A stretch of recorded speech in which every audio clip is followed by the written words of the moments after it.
नमस्कार मंडळी, कशा आहात तुम्ही सर्व? आय होप की तुम्ही सर्वजण मस्त आणि मजेत असणार आहे. 2 दिवसापूर्वी आपला एक व्हिडिओ आला होता. त्यामध्ये वन पीस डिझाईन मी तुम्हाला दाखवले होते. त्यामध्ये बऱ्याच ताईंच्या मेसेज होते की ताई वन पीसची शिलाई तुम्ही सांगितली नाही. तर जोपर्यंत मी व्हिडिओ एडिट करत होते तोपर्यंत सुद्धा माझ्या ते लक्षात आलं नाही की वन पीसची शिलाई सांगायची. थंबनेलला तसं तर मी लावलं होतं, पण व्हिडिओमध्ये सांगायचं विसरले. तर वन पीसची शिलाई मी 900 पासून स्टार्ट केलेली आहे. त्यामध्ये जे काही कॅन आहे, जे ज्यांना लागते तर त्यांच्यासाठीच मी अटॅच करते, बाकी ज्यांना लागत नाही त्यांच्यासाठी नाही. आता जे मी वन पीस तुम्हाला दाखवले त्यामध्ये कॅन मी लावलेलं नव्हतं. जे की आपण मोठा घेर येण्यासाठी किंवा फ्लेअर मोठा दिसण्यासाठी वन पीसचा असेल, घागराचा असेल त्याच्यासाठी लावतो. तर त्या वन पीसला मी लावलेलं नव्हतं, त्यामुळे त्याची शिलाई मी 900 रुपये घेणार आहे. शॉर्ट व्हिडिओ खाली पण बऱ्याच कमेंट होत्या की ताई कटिंग स्टिचिंग दाखवा वन पीसचं, तर मी नक्की ट्राय करेल. खूप सोपं आहे, जास्त काही शिवायला त्रास नाही. पण ब्लाऊज शिवायला कसं होतं, छोटं मेजरमेंट असतं, मशीनवर बसतं आणि वन पीसला जे आहे ते जास्त व्यवस्थित म्हणजे सर्व कापड एकत्र धरून अस्तर मेन फॅब्रिक शिवायला थोडासा वेळ लागतो. पण मला असं वाटतं की जर ब्लाऊजमध्ये आपली चांगली प्रॅक्टिस असेल किंवा ब्लाऊजमध्ये जर आपल्याला जास्त परवडत असेल तर ते काम परवडण्यासारखं आहे. कारण की डिझाईन पण लवकर होते. तसं वन पीसला खूप विचार करावा लागतो की नेमकं कसं डिझाईन टाकू, काय करू. जे कोणी क्लायंट आपल्याला शिवाय देईल तर त्यांनाही त्यांच्याकडे एवढ्या जास्त काही डिझाईन नसतात. खूप लिमिटेड कस्टमर असतात जे की सांगतात ह्या पॅटर्नचं मला ब्लाऊज शिवून पाहिजे किंवा हे डिझाईन माझ्याकडे आहे, अशा पद्धतीने तुम्हाला जमेल का, असं डिझाईन घेऊन येणारे खूप कमी क्लायंट असतात. बहुधा तरी क्लायंट टेलरवरतीच डिपेंड असतात की चला यांच्याकडे काहीतरी नवीन युनिक डिझाईन असेल. पण यामध्ये खूप सारा वेळ जातो. त्यामुळे मी क्लायंट जर एकदा माझं जुनं झालं की मला लक्षात येतं की नेमकं यांना कशा पद्धतीने काम पाहिजे. जर नवीन कस्टमर आलं तर थोडासा आपलाही गोंधळ उडतो की नेमकं यांना कशा पद्धतीने ब्लाऊज आवडत असेल, ड्रेस आवडत असेल, मग त्यांची आवड निवड थोडीशी लक्षात घेऊन जे काही आपल्याला पॅटर्न बनवायचं असतं ते मी टाकते. सुरुवातीला तर माझ्याकडे काही डिझाईन असतात गॅलरीमध्ये वगैरे, त्या मी त्यांना शेअर करते की अशा पद्धतीने करू का, नाहीतर मग तुमच्याकडे काय असतील तर ते दाखवा. अशा पद्धतीने कस्टमरला हँडल करावं लागतं. तसं तर मी तुम्हाला डेली व्हिडिओमध्ये काही ना काही टिप्स तर देतच असते. असो, चला चालू कामाबद्दल बोलूयात. आता इथे मला ड्रेसला स्लीव्ज बसवायच्या होत्या. बरेच ड्रेस होते, मला वाटते 5 ते 6 ड्रेस आणि काही लेंग्याचा 1-2 ब्लाऊज होते. तर त्यांनाही मला फिट करायचं होतं. आणि फिटिंगची तशी तर जास्त कामं मी घेत नाही. जे कोणी रेग्युलर कस्टमर असेल त्यांचीच कामं घेते, कारण की ते इतर कामं सर्व आपल्याकडे करतात. मग ही फिटिंगची कामं दुसरं टेलर करून द्यायला नाही म्हणतात. त्याच्यामुळे त्यांचं काम तर मला घ्यावंच लागतं.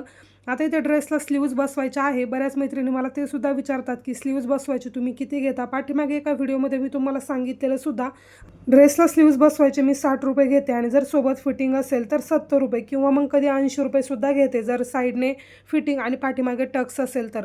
जर स्लीव्ज बसवायचं, बऱ्याच मैत्रिणी म्हणतात की खूप सोपं आहे, पण अजिबात सुद्धा सोपं नाही आहे. स्लीव्ज बसवायला सुरुवातीला जी काही पट्टी असते ती रिमूव्ह करायची. मेन फॅब्रिक जे आहे त्याला टीप मारून घ्यायची आणि मग स्लीव्ज जे काय असेल ते फोल्डिंग करून त्याचं मेजरमेंट करून मग अटॅच करावी लागती. आणि सोबत माझं एक वाढाव काम म्हणजे त्याला मी ओव्हरलॉकसुद्धा करते. म्हणजे स्लीव्जचा जो काय आर्मोल आपण स्लीव्ज बसवतो त्यालासुद्धा, आणि मग साईडने सुद्धा ओव्हरलॉक करते. बरं, तसं तर मी ड्रेसला जे काही स्लीव्ज बसवते ना ते काम माझं कस्टमरला खूप जास्त आवडतं. असे खूप सिलेक्टिव्ह कस्टमर आहेत जे नेहमी स्लीव्ज बसवण्यासाठी फक्त माझ्याकडे येतात, कारण की त्यांचं असं म्हणणं असतं की तुम्ही स्लीव्ज ड्रेसला खूप छान बसवता, फिटिंग पण छान येते आणि अजिबात असं हेवी वगैरे वाटत नाही. आर्मोल किंवा बायसेपची फिटिंगसुद्धा खूप सुंदर बसते. त्यासाठी त्या माझ्याकडे स्लीव्ज बसवायला येतात आणि मला त्या कामाला वेळ जरी गेला तरीसुद्धा क्लायंटने जर आपलं कधी कौतुक केलेलं असेल ना, ते लक्षात आलं की आपल्याला कामालासुद्धा हुरूप येतो. मग एकदा निवांत बसून जे काही मला स्लीव्ज बसवायचे आहेत त्यांचे सर्व जे काही पट्टी असतात बसवलेल्या हातशिलाईच्या त्या मी सर्व ओपन करून घेते आणि त्यानंतर मग मशीनवरती स्लीव्ज बसवायला बसते. त्याच पद्धतीने आजसुद्धा मी केलं आहे. एकदा आपण स्लीव्ज बसवायला बसलो की मी सर्व तीच कामं करत असते आणि मला डेली 1-2 तरी ती कामं असतात. पण आज संपूर्ण दिवस माझा त्याच्यामध्येच गेला होता. रामला सोडून आल्यानंतर ही सर्व कामं करायला मला लवकर वेळ भेटत नाही, कारण की जसं मी त्याला स्कूलमध्ये सोडते तसं घरातलं थोडंफार काम माझं राहिलेलं असतं, ते आवरून घेते. नंतर मग व्हिडिओचं एडिटिंग करायला बसते. सोबत जर राम असेल ना तर व्हिडिओचं एडिटिंग होणं खूप मुश्किल आहे, कारण की मध्ये त्याचं चालूच असतं.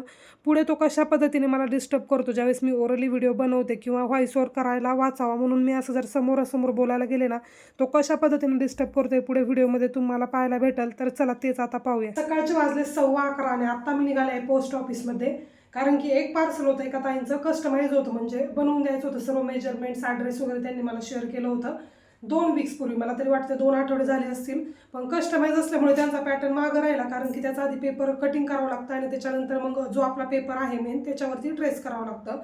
याच्यामुळे टाईम जातो आणि मध्ये रामचं स्कूल वगैरे आणि माझं शिवणकामाची गडबड आता तर इतकी जास्त गडबड झाली, सोमवार ते मंगळवारपर्यंत मला जवळजवळ 10 ते 12 ब्लाऊज तयार करायचे, साड्या पिको फॉल करायचे. आता हे फक्त ओरली मी कॅल्क्युलेशन तुम्हाला सांगते. आय डोंट नो हे सर्व काम कसं होणार आहे रामला पाहून, कारण की त्याला आता सॅटर्डे संडे सुट्टी असणार आहे. आज पण त्याची सुट्टी, कारण की आज आहे शनिवार. काल व्हिडिओ मी पोस्ट केला नाही कारण की मी काही शूटच केलं नव्हतं. कालचा दिवस पूर्ण वेस्ट केला असं म्हणायला काही हरकत नाही, कारण की काल दिवसभर बरं दुसरी देते. काल दिवसभर जे काही ड्रेस आहे त्याला स्लीव्ज देते स्लीव्ज बसवण्यामध्ये दिवस गेला. नको हे, त्याचं काय झालंय, जशी चेन त्याच्या गळ्यामध्ये होती स्कूलला जेव्हापासून अशी देऊ का देते. स्कूलला जातो त्याच्यामुळे त्याची ती चेन मी काढून ठेवली आहे ना, तर त्याचं म्हणणं आहे की ती मला गळ्यात घालण्यासाठी दे. तिथं बॅगमध्ये आहे का बघ बरं, मम्माच्या बॅगमध्ये बघ, घे मम्माच्या बॅगमधून. तर कस्टमाइज पॅटर्न कसे असतात बऱ्याच ताई मला विचारतायत, तर अशा पद्धतीने पहा. एकाच याच्यामधले त्यांचे 2 पॅटर्न होते, तर दोघींची नाव मी त्याच्यावरती टाकलेत. ही आहे स्लीव्ज. आय होप की तुम्हाला व्यवस्थित दिसत असेल. लाईट चालू केलीत कारण की बाहेरची लाईट काय व्यवस्थित येत नव्हती त्याच्यामुळे. हे त्यांचं एक कटोरी आणि 2 पीस कटोरी असं पॅटर्न होतं. ही आहे आपली कटोरी. ज्यांनी पॅटर्न घेतलं त्यांचे खूप छान रिव्ह्यू, त्याच्यामुळे मला चांगलं वाटतंय. कारण की मी रिव्ह्यू वगैरे जास्त पोस्ट करत नाही. याचा अर्थ असा नाही की आपल्याला ऑर्डर वगैरे कमी असतात, कारण की मला तेवढा वेळ नसतो. खूप लिमिटेड ऑर्डर मी घेते ज्या की मला कंप्लीट होतील. आठवड्यातील एक 9-10 ऑर्डर झाल्या तरी छान आहे, कारण की मग एवढं मला हँडल होणार नाही सर्व काम वगैरे, त्याच्यामुळे मी कमी घेते. यूट्यूब आहे, आपलं शिवणकाम आहे, राम आहे, घरातलं काम आहे, पेपर पॅटर्नचं काम आहे, त्याच्यामुळे एकटीने मला काही एवढं होत नाही. जेवढं मला होतं तेवढंच मी करते. मी कम्युनिटी पोस्ट जे असते ना आपलं यूट्यूबचा, हां बघ त्याच्यात आहे व्यवस्थित पैसा आहे का बघ बरं. तर